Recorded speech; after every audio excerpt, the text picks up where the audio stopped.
திரு சாவி அவர்கள் எழுதிய உயிரோவியம் சிறுகதை. ஒரு அம்மாவோட வருத்தத்தை, வேதனைய, கஷ்டத்தை நிவர்த்தி செய்யக்கூடிய ஒரு மகனுடைய கதை. கேட்கலாமா? அம்மா, இந்த சித்திரம் எப்படி இருக்கு பாத்தீங்களா? 18 வயது நிரம்பிய ராஜு தன் தாயிடம் சிறு குழந்தையைப் போல் கொஞ்சி பேசினான். அவன் தாயார் அவன் எழுதிய அந்த சித்திரத்தையே இமை கொட்டாமல் கவனித்துக் கொண்டிருந்தாள். ராஜுவின் கற்பனையில் உதித்த ஓர் உருவம் அது. வானவில்லின் வர்ண ஜாலங்களை எல்லாம் திரட்டி குலைத்து தேவ கன்னியர்களின் வனப்பையெல்லாம் வடிவெடுத்து உருவாக்கி இருந்தான் அந்த எழில் உருவத்தை. ராஜு, இத்தகைய அழகு வாய்ந்த பெண்ணொருத்தி இந்த உலகத்தில் உண்மையாகவே வாழ்ந்து கொண்டிருந்தால் அவளைத்தான் அப்பா நான் உனக்கு மனமுடித்து வைப்பேன் என்றாள் அவனுடைய தாய் பாகீரதி. அம்மா, இந்த கல்யாண பேச்சை மட்டும் என் காதுல போடாத. நான் ஒரு சிறந்த சித்திரக்காரனாக விளங்க வேண்டும். இதுதான் என்னுடைய வாழ்க்கையின் லட்சியம். நான் சென்னைக்கு போய் சித்திரக்கலை பயில போகிறேன். அதற்கு தாங்கள்தான் எப்படியாவது தந்தையின் சம்மதம் பெற்று தர வேண்டும் என்றான் ராஜு. தந்தையிடமிருந்து ஆக வேண்டிய எந்த ஒரு காரியத்தையும் தன் தாயின் மூலமாக சாதித்துக் கொள்வதுதான் அவனுடைய வழக்கம். பாகீரதி தன் மகன் விரும்பியபடியே அவன் தந்தை மாசிலாமணியின் சம்மதம் பெற்று அவனை சென்னைக்கு அனுப்பி வைத்தாள். ராஜு சென்னையில் ஒரு அறையை வாடகைக்கு எடுத்துக்கொண்டான். சித்திரக்கலையில் தன் முழு கவனத்தையும் ஈடுபடுத்தினான். இரவு பகலாக கண் விழித்து அந்த கலையை பயின்றான். எத்தனையோ சிருஷ்டிகள், என்னென்னவோ முகபாவங்கள், உலகத்தின் ஆசாபாசங்களை எல்லாம் பிரதிபலிக்கும் முக தோற்றங்கள், உள்ளத்தின் உணர்ச்சிகளை எல்லாம் எடுத்து காட்டும் உருவகங்கள், சிருஷ்டி கடவுளே கண்டு வியக்கும் வண்ண ஓவியங்கள். ராஜுவின் புகழ் உச்சத்தை எட்டியது. புகழுடன் அவன் சித்திரங்களுக்கு நல்ல மதிப்பும் ஏற்பட்டது. யார் யாரோ அவன் சித்திரத்தை விலை கொடுத்து வாங்கி கொண்டு போனார்கள். வெறும் புகழினால் மட்டும் என்ன பயன்? புகழுடன் பணத்தையும் விரும்பினான் அவன். ஓய்வு ஒளிவின்றி சித்திரங்களை எழுதி குவித்தான். ஆயினும் அத்தனை வேலைகளுக்கிடையிலும் அவன் தன் தாயாருக்கு கடிதம் எழுதுவதற்கு மட்டும் தவறவில்லை. அம்மா, நான் நந்திவனத்தை விட்டு வந்து 4 ஆண்டுகளுக்கு மேல் ஆகிவிட்டது. தங்களை பார்க்க வேண்டும் என்று மிகவும் ஆவலாக இருக்கிறேன். ஆனால் எனக்கு இங்கு ஓய்வு என்பதே துளி கூட இல்லை. என் சித்திரங்களுக்கு நல்ல விலை கிடைக்கிறது. நேற்று கூட ஒரு ஜமீன்தாரின் படத்தை வரைந்து கொடுத்தேன். 1000 ரூபாய் கிடைத்தது. எனக்கு கிடைத்துள்ள இவ்வளவு பெருமைக்கும் புகழுக்கும் தங்கள் அன்புதான் காரணம். நான் அடுத்த வாரம் நந்திவனம் வர தீர்மானித்திருக்கிறேன். இப்படிக்கு ராஜு. அம்மா என்று ஆவலோடு அழைத்துக் கொண்டே வீட்டுக்குள் நுழைந்தான் ராஜு. உள்ளிருந்து விரைந்து வந்த அவன் தாயார், வாடா ராஜு என்று கனிந்த சொற்களால் அவனை எதிர்கொண்டு அழைத்தாள். ராஜு, ஏன் இப்படி இளைத்து போய்விட்டாய் என்று தன் மகனை பார்த்து பாசமுடன் கேட்டாள் பாகீரதி.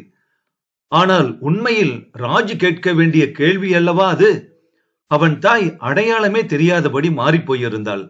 4 வருடங்களுக்கு முன்னால் அவருடைய களை பொருந்திய முகத்தில் இருந்த ஆனந்தமெல்லாம் எங்கே? அந்த கவர்ச்சி மிக்க கண்களில் இருந்த ஒளியெல்லாம் எங்கே? முகத்திலே ஏன் இத்தனை வாட்டம்? நெற்றியிலே ஏன் இந்த சுருக்கம்? பார்வையில் ஏன் இத்தனை சோகம்? அம்மா, ஏன் இப்படி மெலிந்து விட்டீர்கள்? உங்களுக்கு என்ன குறை என்று பதறினான் ராஜு. பாகீரதி சிரமப்பட்டு தன் முகத்திலே மகிழ்ச்சியை தெரிவித்துக் கொண்டவளாய், ஒன்றுமில்லை ராஜு என்று மழுப்பினாள். அம்மா, தாங்கள் எதையோ மறைக்க பார்க்கிறீர்கள். என்னிடம் உண்மையை சொல்ல மாட்டீர்களா? எனக்கு ஒரு குறையும் இல்லை ராஜு. உன்னிடம் மறைப்பதற்கு என்ன இருக்கிறது? அம்மா, நான் கல்யாணம் செய்து கொள்ளாமல் இருப்பது தங்கள் மனக்குறைக்கு காரணமாய் இருந்தால் சொல்லிவிடுங்கள். நான் உடனே மனம் புரிந்து கொண்டு விடுகிறேன். நான் சித்திரம் பயிலுவதற்கு மன வாழ்க்கை இடையூறாக இருக்குமே என்பதற்காகவே இதுவரை கல்யாணம் வேண்டாம் என்று சொல்லிக் கொண்டிருந்தேன். இனி அந்த குறை தங்களுக்கு வேண்டாம். மகனுடைய அன்பும் பாசமும் பாகீரதியின் நெஞ்சத்தை நெகிழ வைத்து விட்டன. அவள் கண்களில் இருந்து கண்ணீர் கூட வந்துவிட்டது.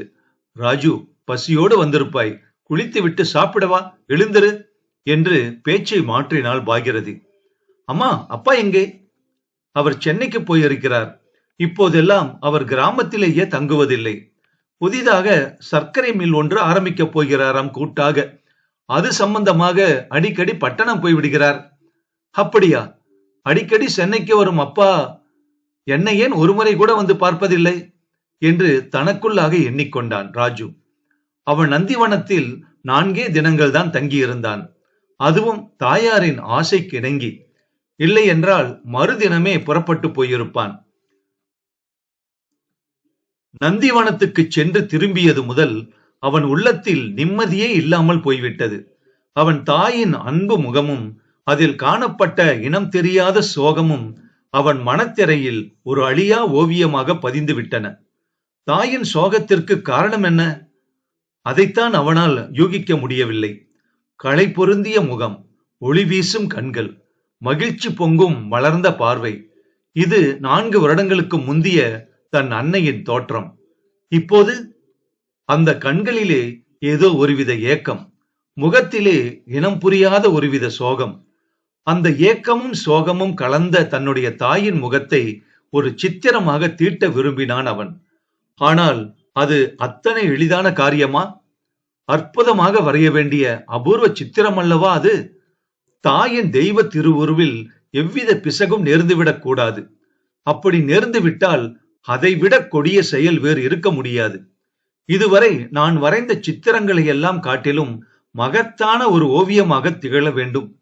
எந்த சைத்திரிகனும் இதை காட்டிலும் சிறந்த ஒரு ஓவியத்தை வரைந்துவிட முடியாது என்ற அளவுக்கு அது அமைய வேண்டும் என்று எண்ணினான் ராஜு. அந்த சித்திரத்தை அவசரப்பட்டு முடித்துவிட விரும்பவில்லை அவன். தன்னுடைய முழு திறமையையும் காட்டி காலத்தை எல்லாம் அதற்காகவே ஈடுபடுத்தி வரைய வேண்டிய உன்னத உயிரோவியம் அது என்பதற்காக அதை எழுத தொடங்காமலே காலம் தாழ்த்தி கொண்டிருந்தான் அவன்.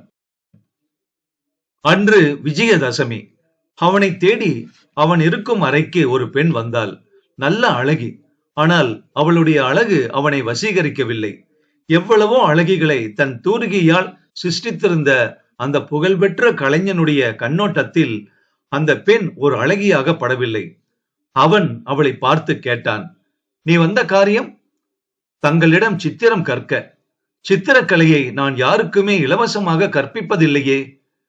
தாங்கள் கேட்கும் பொருள் எதுவானாலும் என்னவானாலும் தயங்காமல் தருவேன்.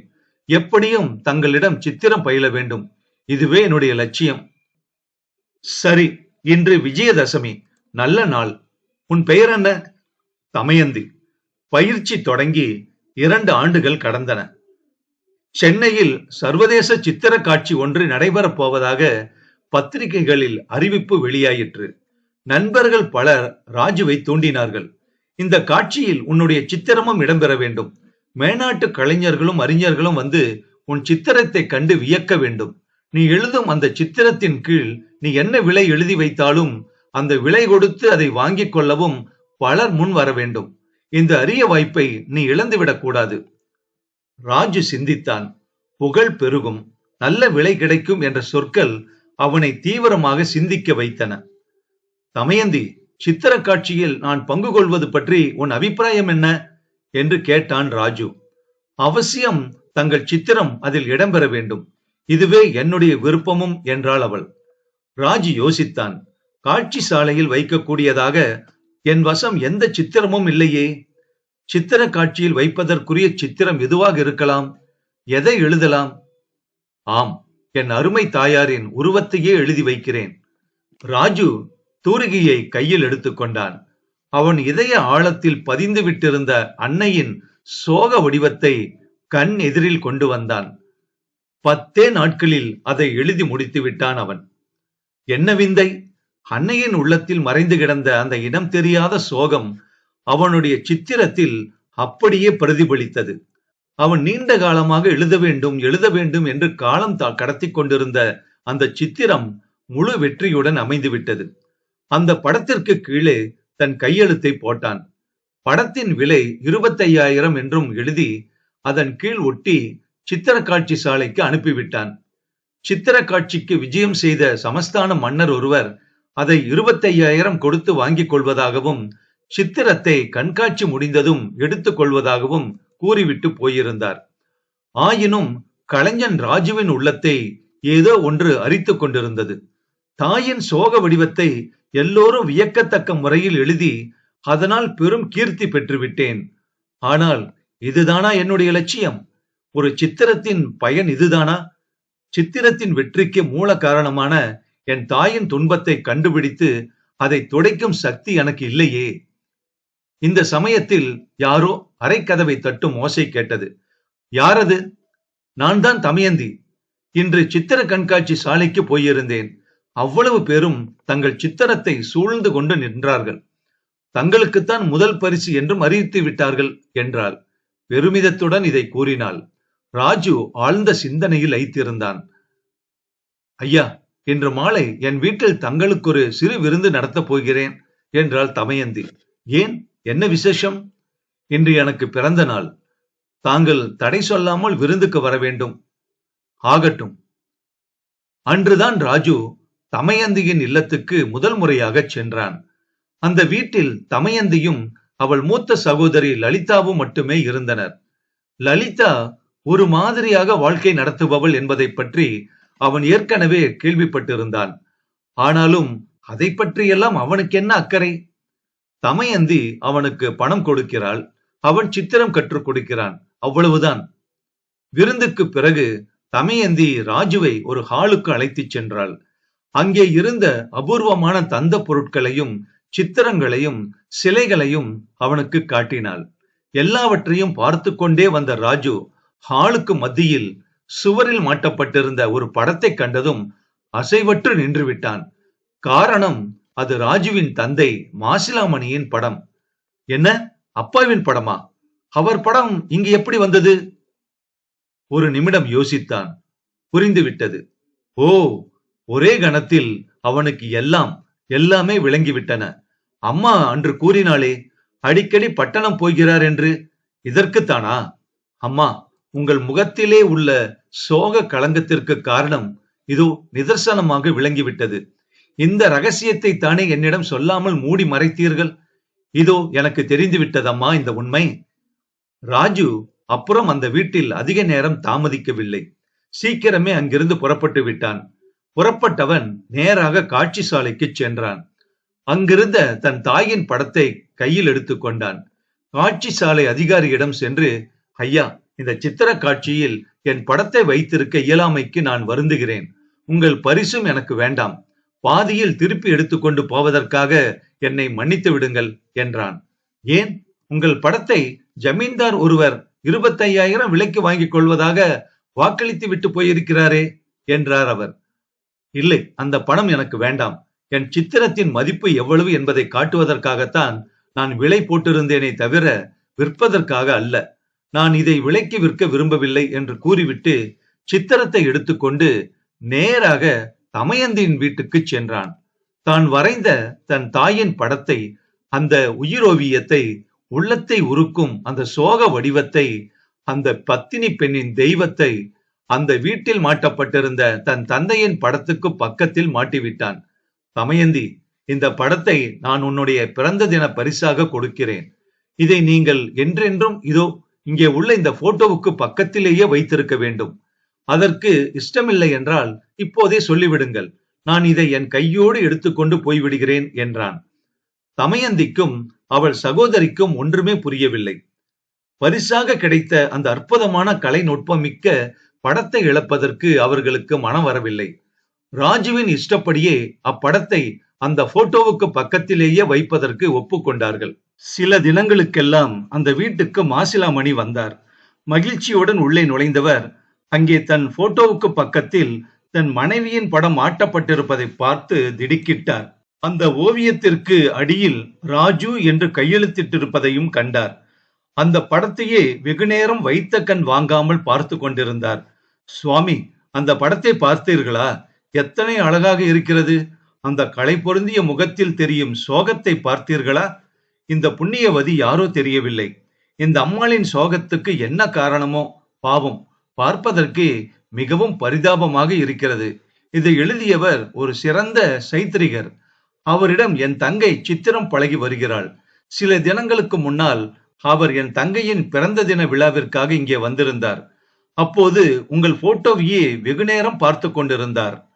பிறகு 25,000 பெறக்கூடிய இந்த படத்தை என் தங்கைக்கு பிறந்த நாள் பரிசாக கொடுத்து தங்கள் போட்டோவுக்கு பக்கத்திலேயே மாட்டி வைக்க வேண்டும் என்றும் சொல்லிவிட்டு போனார் என்று கூறினாள் லலிதா.